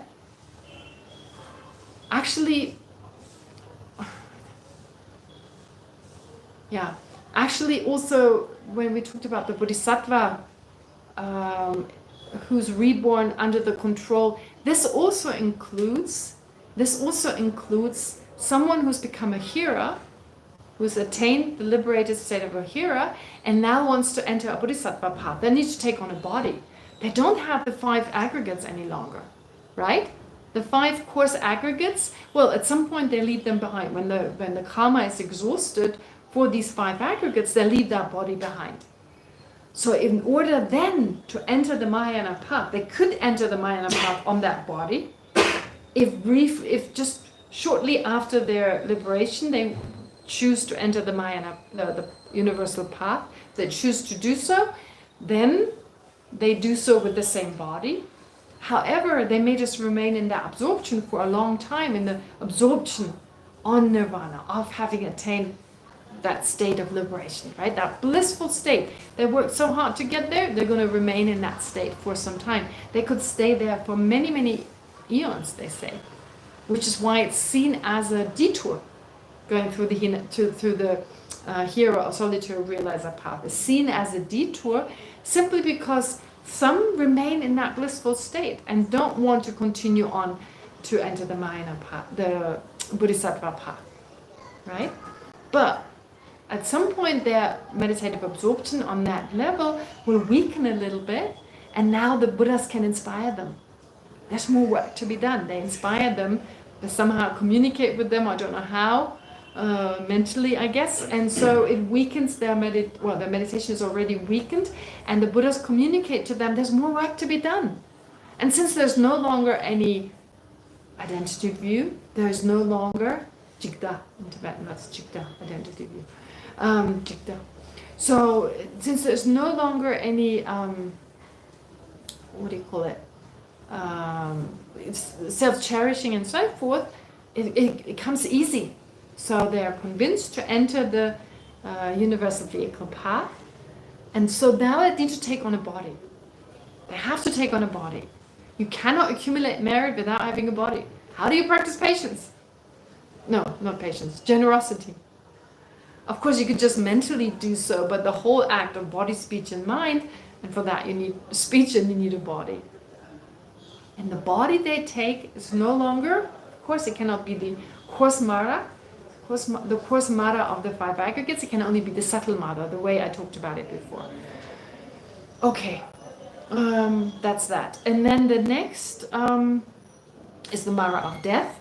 So even death having this kind of mental body, there's also, it's not as uncontrolled as an ordinary person, but you don't have that effortlessness that you have with a Buddha, for instance. So therefore it's still considered to be a mara of death. And then you have Devaputra, the 4th. So that is said to be a living being, I guess celestial being, that tries to obstruct us. To try to, that is not happy when people practicing the Dharma. Apparently, it's said to be this being that tried to keep the Buddha from meditating under the Bodhi tree, that kind of Mara.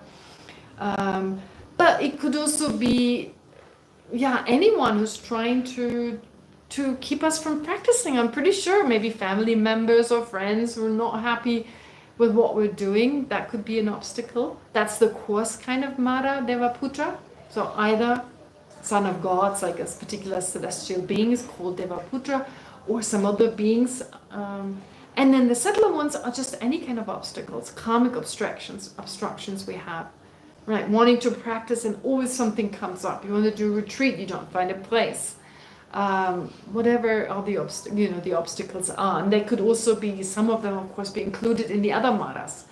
Afflictions could be a problem, karmic imprints could be a problem, but these are the 4 maras. They're really important. They're mentioned a lot. The Psalmist talks about them again and again. Du-shi, sometimes du-shi. And then of course it's translated as the 4 maras, or the 4 evil forces. I think Densapa uses the word evil force, which is also a nice translation. You can use the Sanskrit Mara or evil force. Yeah, they're evil, but we don't know exactly what they are. So now we know. Afflictive obscurations and cognitive obscurations, coarse and subtle. Then coarser aggregates under the control of karma and afflictions. Subtler ones are under the control of, or were caused by, the imprints of ignorance and uncontaminated karma.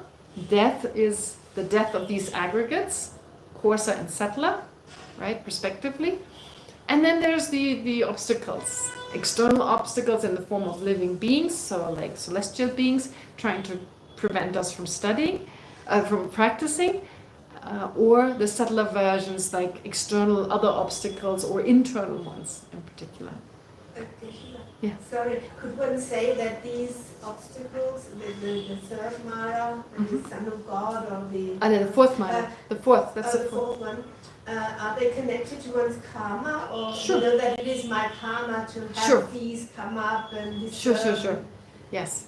Yes, so they are also connected to... they are also that. So yes, but in this case, in a way, of course, there's always, like in every situation, it's like 2 hands clapping. There's something coming from my side and something from the outside. So there's a person, of course, who wants to obstruct me, who has the intention to do so. But of course, I must have also accumulated the causes and conditions for that to happen. Yeah. But sometimes it could be just internal obstructions. Those are the subtler ones, right? There's nothing obvious out there, no one out there to harm us or to prevent us from practicing. It's just this internal obstruction. So that is, of course, very difficult to do, to overcome these 4. Our entire practice is just about these 4. It includes everything. And then eliminating the deed of abandoning the Dharma. Have you ever heard of that? Abandoning the Dharma. What does that mean? What does abandoning the Dharma mean? That is said to be really, really bad, but it can be easily misunderstood. It can be misunderstood. This can be misunderstood. So it's important to fully understand what abandoning the Dharma means. Abandoning vows? Abandoning vows? Abandoning a bodhisattva vow, for example? No, it's not that. Yes. That one loses the faith in certain aspects, like suddenly I don't believe anymore that there is something like karma, because somehow suddenly something comes up in my mind that I think, oh, that's not possible.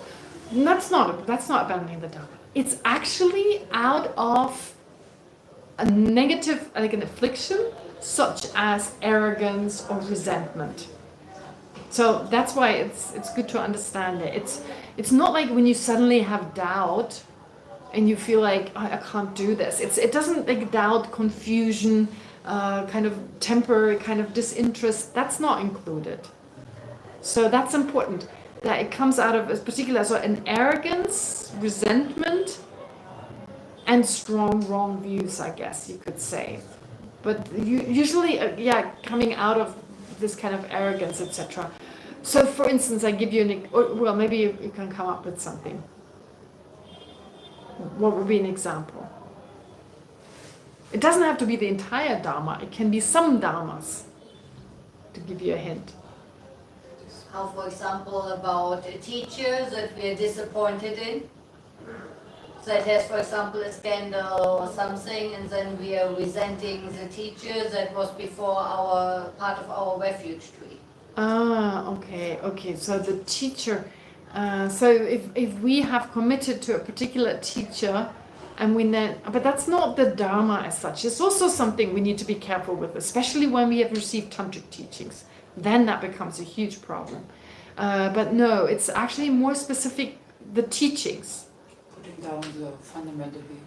The fundamental vehicle. Saying, the teachings of the fundamental vehicle, we don't need that. That is just, like out of arrogance or whatever. That would be a good example. Yeah, exactly. Or the tantric teachings, right? Without really understanding. And it's also about encouraging others. So our teachers would always warn us, be careful about that one. First check. Of course, if we have doubt or if we just don't know, that's different, right? But to have that kind of resentment and also keep others from doing so. Because why is this so negative? Well, if it's not beneficial, of course, we're on the right path.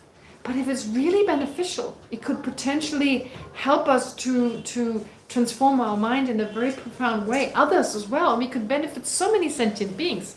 We're closing that door for ourselves and others. Yeah? And it's the motivation that's most important. Like arrogance and resentment, those can be really strong kind of aspects. And then kind of without being open to it. I can always say, for me that's not the right thing right now. That's fine, that's absolutely okay. So it's really not, that's not considered to be, but just that kind of like, I'm right and they're wrong kind of attitude. And that is a huge problem in Tibetan society when it comes to the four traditions. Wow, this is so sad. I mean, I've literally met people who say like, the Kagyupas, they don't really know what they're doing. They think they're meditating, but they don't know what the Dharma is all about. Or, the Gelugpas, all they do is study, no one is practicing. That is also abandoning the Dharma. Not knowing. I mean, how do we know? There are incredible practitioners in the Gelugpa tradition. And those in the Kagyu tradition, I mean, the greatest practitioners, they have an incredible knowledge of the Dharma. It's just a slightly different approach.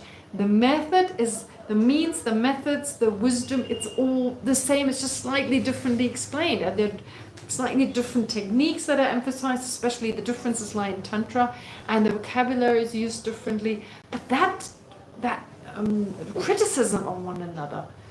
And His Holiness is so much stressing religious tolerance. And sometimes you meet people who are so tolerant of any other religion, but not those four traditions.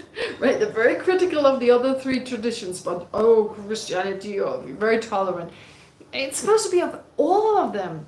First of all, tolerance, but without saying, this is all rubbish. I mean, that's absolutely unacceptable, although here abandoning the Dharma refers to the Buddha Dharma. But in this tolerance and that openness and acceptance is important in any way, but also of the other traditions. That is extremely important. Anyway, All right, this is much. And so the rest, it's just one more passage I can just quickly go through. So that I want to finish this particular section with, and then we're done.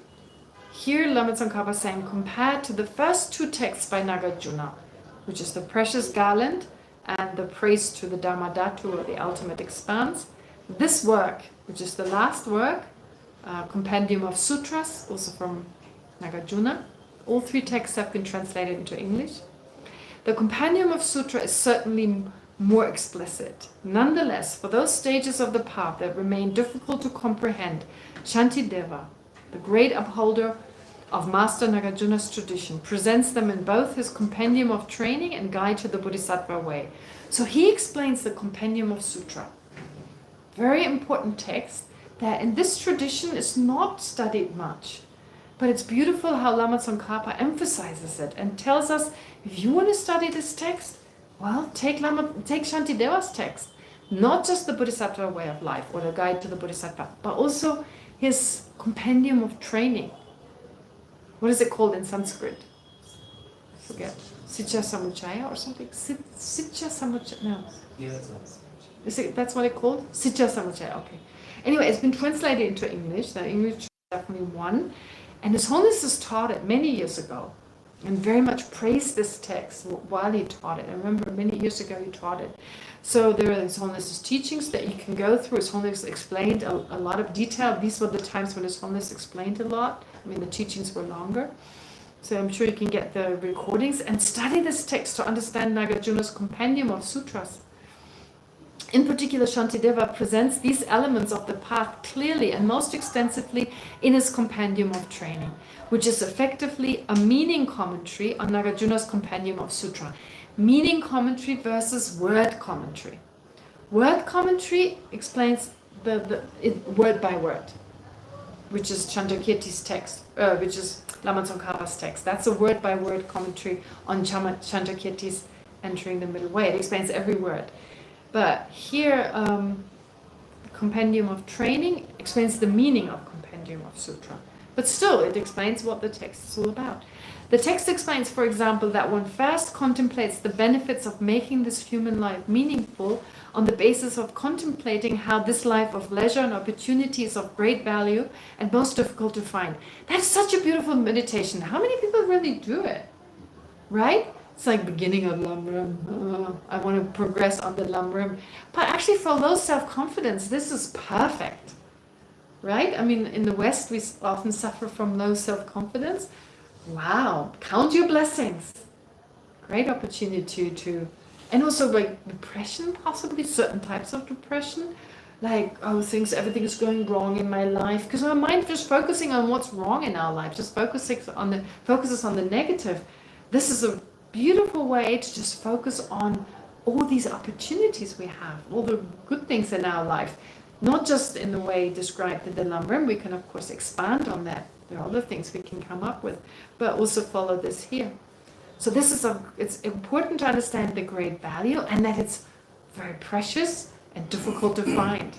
Very rare. I mean, look around yourself. I keep saying it. How many people, how many of your family members, how many of your friends, how many of your relatives are interested in what you're doing? I have none in my family. None. All I get is, Buddhism is interesting. That's it. They never read a book. They never listen to a teaching. It's interesting. Your mom read a book. Pardon? You said your mom read. She never finished. Oh yes, it's true. She did. She never finished it, but she did read quite a bit of it. Yeah. But that's it. But that was because I was doing it, and you wanted to know what my daughter is doing, and why did she, join this cult of Buddhists? And that was many years ago, and she never read a book after that. Yeah, okay, I'm exaggerating a little bit. So, but my siblings, many of them say, "Oh, it's interesting," but they never. It doesn't go further. Or my friends, my classmates from before, none of them. So, I'm like a total odd one out. A white crow, as the Tibetans would say. Not a black sheep, a white crow. So in that village that I live, right, it's like, I don't know, maybe I'm wrong, but no one has ever expressed any interest. So therefore it's very rare. Although there are 400 million Buddhists, but most of them are culturally Buddhist and don't really study and practice. Okay. The text explains, for example, okay, next, by cultivating faith in general and a firm faith based on contemplating the qualities of the universe, of the Mahayana or universal vehicle in particular, one generates the aspirational awakening mind and then upholds the vows of the engaging awakening mind. One takes the Bodhisattva vow. Next, one gives away, protects, purifies, and enhances one's body, material resources, and the roots of virtue. So practices generosity, and so forth. So it's on the basis of such a presentation that Nagarjuna's compendium of sutras should be explained. So here this text is explained on the basis also of this particular commentary by Nagarjuna. Then there's Ayadeva's 400 stanzas. Also present the overall body of the profound and vast aspects of the path. That's the reading list. Nagarjuna, Lama Tsongkhapa is giving us a reading list. He's saying these are all the texts that are important. He's basically recommending them. And they are in accordance with what we study here. So there are not that many texts, actually. It feels like overwhelming. Buddhism is so vast. Yeah, what do you expect after 2,600 years? A lot of material came together. But actually, there are not that many texts. Really, could be a lot more. I mean, there are thousands. But the most important ones are the ones Lama Tsongkhapa mentions here. If we can cover them, then we have a really good basis. And from there, everything else becomes easier. And they're all available in English, most of them. 400 stanzas, beautiful translation by Ruth Sonam from the library, with a commentary by Geshe Sonam Rinchen. Yeah. Furthermore, the presentation on the overall structure of the path in condensed form is found in Bhavaviveka's Essence of the Middle Way. I don't think that's available in English. I don't know. Shantalakshita's Ornament of the Middle Way. Not sure. And Kamalashita's Stages of the Meditation. That is available in English. His Holiness has also taught it numerous times. On the Middle Way, they're all similar. Therefore, when it comes to the basic framework of the path, all the great upholders of the noble Nagarjuna's tradition converge. As for a method that would easily bring forth ascertainment of these points, an approach that is most accessible for those on the beginner stage, I have presented an approach to guiding others on the path that is extremely easy to understand in my Stages of the Path to Enlightenment. The Lamrim, the great Lamrim, it's available. All 3 volumes have been translated into English, representing the instruction of glorious Atisha Dipankara, most learned in the systems of the 2 great charioteers. So the 2 great here in this case refers to Asanga and Nagarjuna and Asanga. Thus one can learn from them, right? So the Lamrim Chenmo, that's also really is considered to be really important. To read the Lamrim Chenmo, you can read it. You don't need to find a teacher. Of course, you can find a teacher, and it's great. But even on your own, you can definitely get a good understanding if you read it on your own. And now connect what you study in philosophy with the Lamrim Chenmo. Very important. How do they connect? Not to see contradictions or inconsistency. And see, the Lamrim Chenmo is just a slightly different way of looking at some of the topics we study here, or they are contained in the Lamrim Chenmo. Yeah, maybe presented in a slightly different way. So that's basically the reading list Lama Tsongkhapa recommends us. All right, so this is how far we get this year, or this year means for this particular module. These 2 modules, if you want to divide them up. But basically these 8 weeks that we studied together. And as I said before, we'll continue in September. The date is still to be decided. So I looked at the calendar today. I thought, well, the 16th is not a good idea. It's not a bad idea starting on a Tuesday, because we don't have classes on Monday, so starting on Tuesday, or the 23rd. I need to check my own schedule, but 16th or 23rd, I think I'll continue. And we just continue the way we did so far. I mean, going through the text. But I'm also trying to think up with some methods, kind of adjusting the teaching, because just bombarding you with this, I'm not sure how much you'll remember. So I'm going to maybe look into some debate. We have already done some debates. and hopefully that has helped to retain some of the information. But on top of that, because sometimes there's more debate, of course, sometimes there's less debate. It always depends. Sometimes we just race through some of the pages because there isn't that much debate. But this class is not just for the purpose of that, so we did take it slowly. But yeah, other things, I'm trying to come up with other techniques, I don't know. Let's see whether I can think of something. Anyway, so that's it. Oh, no time for question. And I'm not even sure that people still follow online, because I haven't... Oh yes, yes, there are. Oops, sorry. Uh-huh.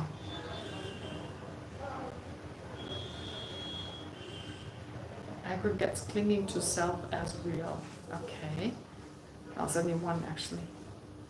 There's only one. Oh, someone asked about these 2 classes that I'm teaching.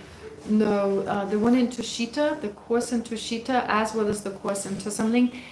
It's not going to work to have online, an online live stream because of the time change, the different time, first of all, the different time zones.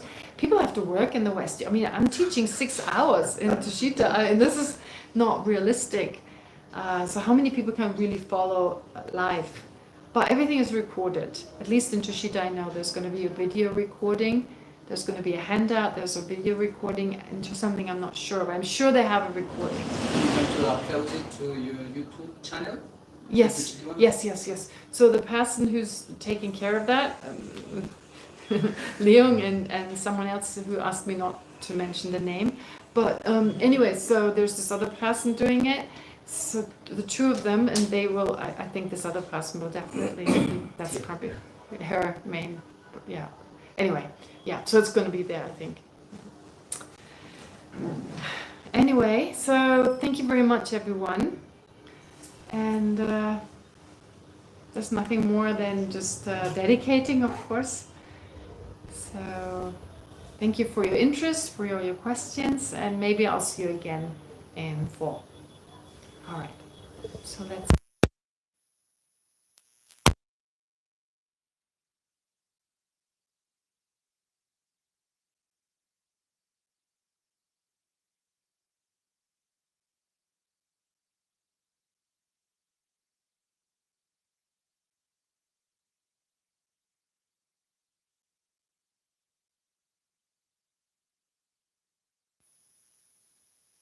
leave alone Buddhahood. May still, whatever positive potential we've accumulated, important cause for us, so that for the benefit of all sentient beings, we may quickly generate great compassion, bodhicitta, and the wisdom realizing emptiness, so that we can attain the fully enlightened state of a Buddha for the benefit of each sentient being, so that we are able to effectively benefit them, not just on a worldly level, but also on a spiritual level. And may whatever virtue we've accumulated, of course, very importantly, cause our lamas, like His Holiness the Dalai Lama, and all the other great spiritual masters who are still among us, who are embodiments of the teachings, may our positive potential cause them to have long and healthy lives, so we can continuously receive their inspiration and their guidance. And lastly, may whatever virtue whatever merit we've accumulated also have a positive effect on those around us. May it open their hearts to spiritual matters, for spiritual development, in particular to wisdom and compassion, and affect their actions accordingly. So with that in mind, let's recite the prayers. In this snow encircled land, you are the source of benefit and bliss. Avalokiteshvara, Tenzin Gyatso, please remain in life until samsara ends. The brave Manjushri and also Samantabhadra realize things as they are. Hence, in order to be able to follow their example, I dedicate these merits in the best way. With the dedication praised as supreme by the victorious ones of the 3 times, I completely dedicate all these roots of virtue so that I might engage in the noble bodhisattva deeds. May the precious Bodhi mind, not yet born, arise and grow. May that born have no decline, but increase forevermore.